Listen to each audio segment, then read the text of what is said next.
Hello mga madi! Magluluto Wow! tayo ng insaladang langka. So, ang una nating gagawin is magpakulo lang tayo or i-boil natin itong ating langka ng 30 to 45 minutes or hanggang sa medyo malambot na ito. So, ito, dinurog-durog kong ganyan para mabilis po siyang maluto. Ayan.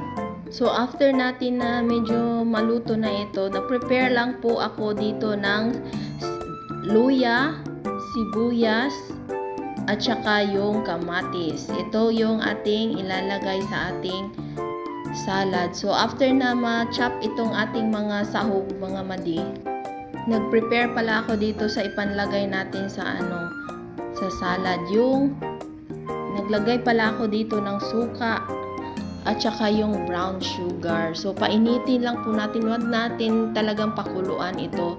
Tapos, after nito, medyo na siya. Naglagay din pala ako ng konting asin dito. Tapos, medyo mainit na siya. So, nilagay ko na yung ating gata dito.